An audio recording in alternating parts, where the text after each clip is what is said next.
The day after the coup in Sudan, the military junta says it doesn't want power and is ready for dialogue. But with no end to the protests, is it ready for concessions? And how challenging will transition be in this country?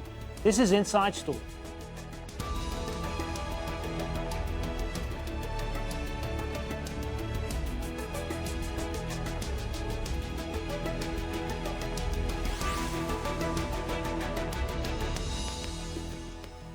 Hello and welcome to the program. I'm Hazem, Sika. We have no ambitions to hold the reins of power. Those were the words from the head of Sudan's Military Council's Political Committee in response to ongoing protests in the capital, Khartoum. They follow the removal of longtime President Omar Al Bashir after 30 years in power. Omar Zeinalabdin said the army has no ambitions to lead the country and will respect the demands of the people. He also guaranteed a new government run by civilians, not the military. Stability, security and order, he said, are their key priorities. But will that be enough to satisfy the protesters? Could this be the dawn of a new era for Sudan? The head of the Military Council's Political Committee also said the army will simply keep order during the transition period, but will act if there's violence or unrest. We will not interfere. We will closely monitor from a distance. We will not dictate any orders, but we must be practical and realistic. This is simply to maintain security and public order. That's why I request the Sudanese people support the military, to stand behind the military. We are unknown figures. You have just come to know us. May God bless the leader of the previous coup. We are his children. We will support all the people's demands, and we will protect the people's demands. Yet, we will respond firmly to any chaos.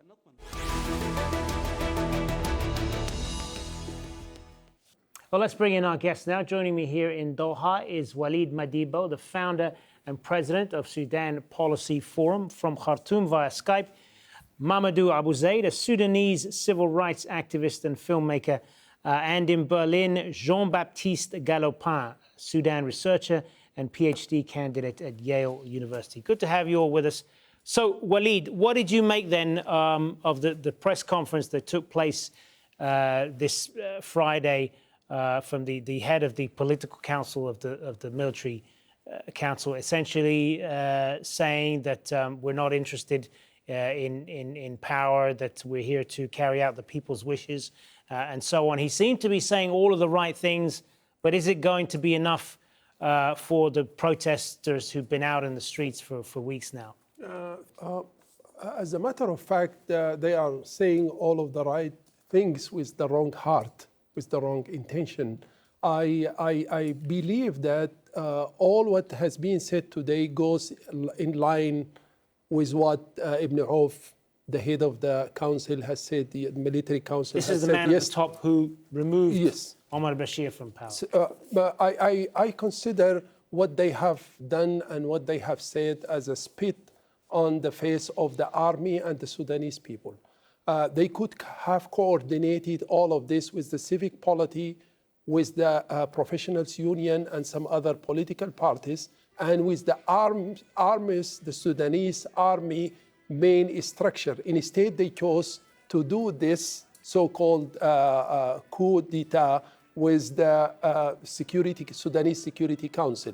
And that's not a body that's integral to the Sudanese army. So that in a way, they have betrayed their own people, their own colleagues in the military army, and they chose to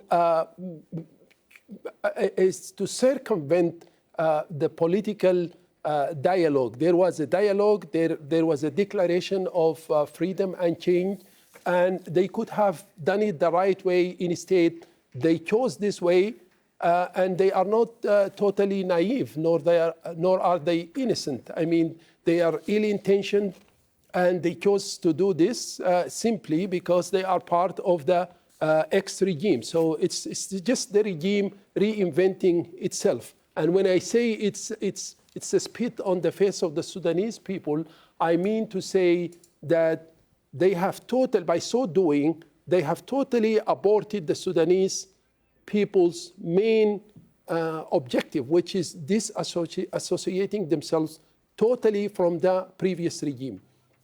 We know that they have main challenges in doing this. They have a structural challenge, a behavioral, and an institutional challenge. I'm going to start with the structural one.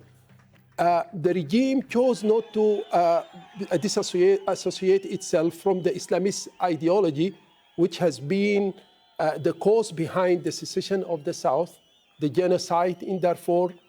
It has harbored terrorists who have terrorized the region, the African region, attempt to terrorize the Arab world and the international community. And even worse, they have totally compromised the independence and the integrity of the nation by offering it for sale. I mean, the president was just a president for sale, and that's why no one wanted to give up on him until the very last moment when they realized he is no longer a president. So that's just the ideological structural challenge. Now, we can go on to the behavioral issue, which is Ibn Auf himself, the head of this military council. The guy is accused of a genocide in Darfur.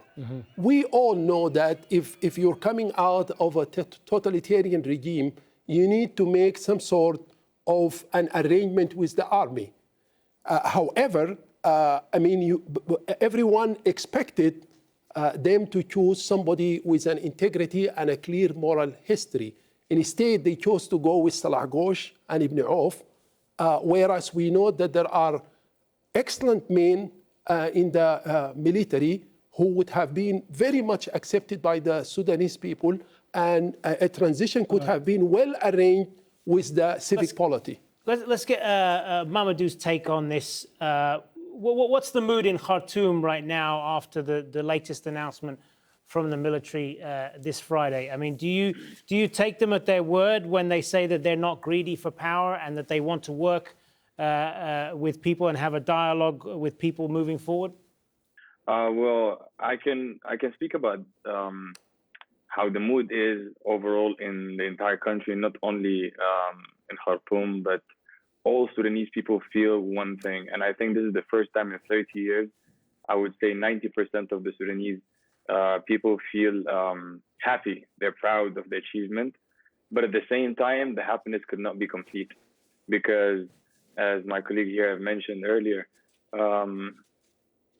they're playing the same game. They're just turning around the table, shuffling their cards and seeing who can represent their ideology, their ideas, other than Al Bashir when he was forced to step down. Overall, the mood is festive, it's positive. People are anticipating other speeches from the Sudanese Professional Association. But nobody is believing a single word from Ibn Auf's mouth. And the requests are very clear from the Sudanese street, is that we want to dissect their party, Omar Al Bashir's regime, and all his followers, and we want them to be out of the power. And then afterwards, we want fair elections that we get to decide how the country's future will be. Jean-Baptiste, what we saw the day after is kind of more flesh being put on the bones, if you like, in terms of what the picture is going to be moving forward. And the military say they are responding to the wishes of the people. Are they? Well, I think Sudanese are taking these announcements with a healthy dose of skepticism, as we've already heard. I think there are two reasons for that. First is the identity of these people who've inherited power. Salah Ghosh is the head of the National Intelligence and Security Services, which has been at the forefront of the repression against the political opposition in Sudan. And obviously, Ibn Auf was the head of military intelligence during the conflict in Darfur and coordinating Janjaweed militias. So the identity, obviously, of these dominant figures in the new system should give pause. The second point, I think, is that these statements that have been made today in this press conference are already at odds with some of the actions that the new military council took yesterday, particularly the claim that the military is going to let demonstrators on the streets is at odds with the declaration of a curfew. The claim that the military doesn't want to hold on to power is contradicted by the fact that, as has been said already, that they've not given civilians any role in the process so far. Now, that being said, and so the reaction is clear, and people are staying on the street today in Khartoum. Now, that being said, I do think that the conciliatory tone is very significant because it shows that this new leadership is embattled, that it doesn't have the confidence to tell protesters, now we have a transition, you should go home. Clearly, they are, in their way, sensitive to the pressure of the street. And they feel like at least that they have to justify themselves and to reassure people. And that shows, I think, that the strategy of the opposition, which is to maintain the pressure, is working. Waleed, how long do you think these protests can go on, and what, in your mind, needs to be done to come to a lasting solution, you think? It could go on forever.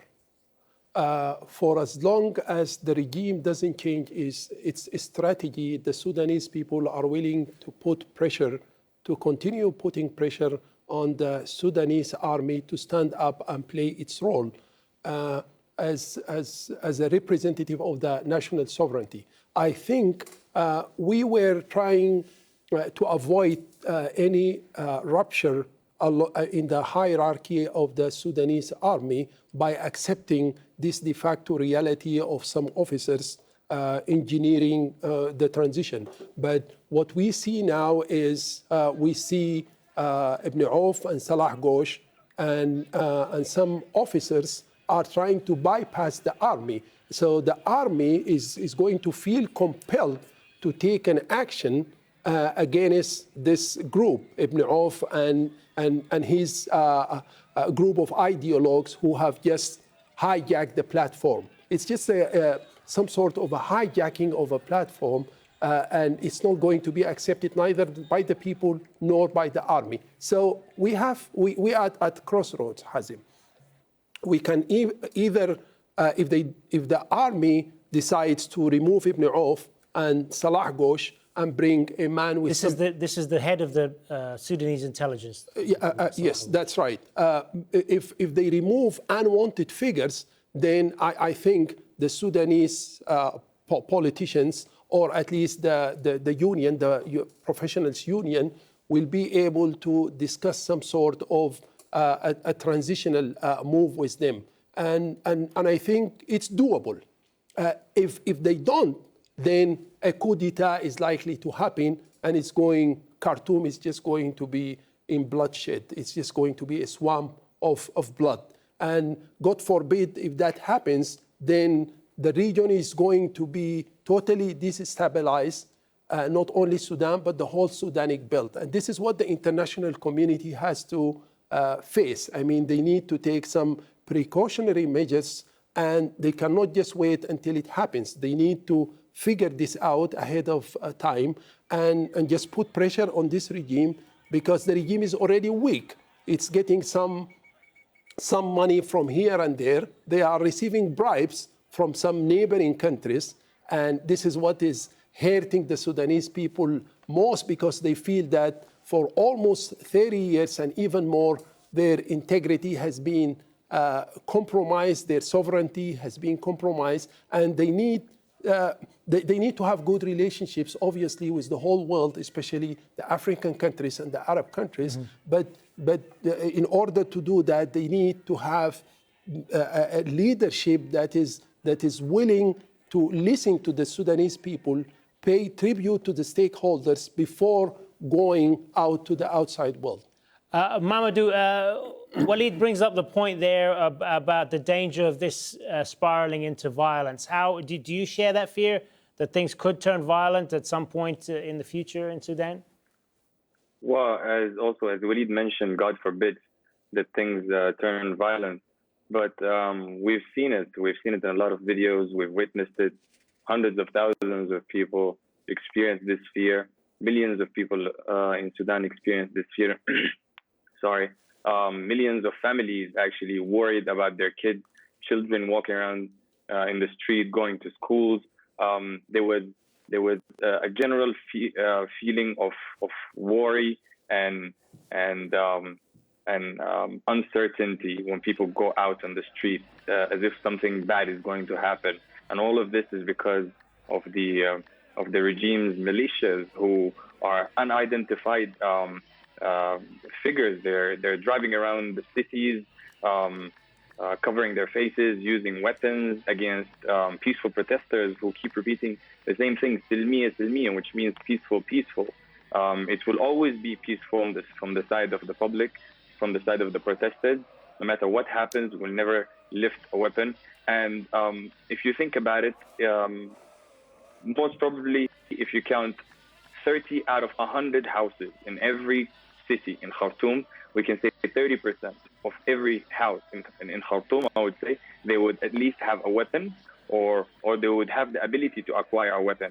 So it's not a point of fear from the public to go out in the street. It's a point of dignity, of self-respect, of maintaining the position of being on the right side always, constantly. We've done it before in 1964, we've done it before in 1989, and now we're doing it. And I think the youth, the people who are leading this revolution, I would say, is not a protest. The people who are leading this revolution are educated people, are not they're not people who build their knowledge on their past based on stories we read. We add it to the stories that we hear from our families. We read, we research, we understand who is supposed to be where. And the entire mismanagement of the country is happening only due to the fact that the responsibilities and authorities are being given to those who don't really deserve it and do not seek anything other than self-benefit. Is there fear on the street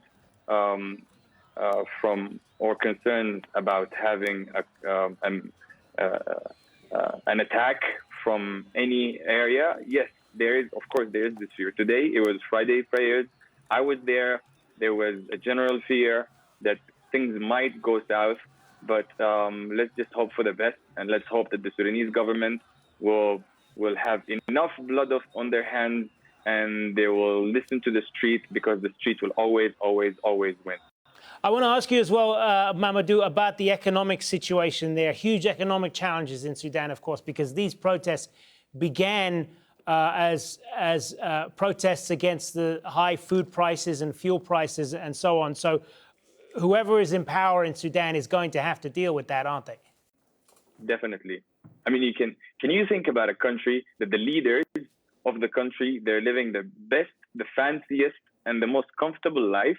Meanwhile, their neighbors, who are about 10 or 15 meters away from their house, they actually struggle to maintain a very average life of 3 kids in the house that you need to feed them, not a luxurious life. We're only talking about being able to pay expenses for your kids' schools, for buying them clothes, for having once in a month taking them out to have sort of do that. Can you think of a country that the currency deteriorated from in 2010, $100 used to be worth of 280 pounds.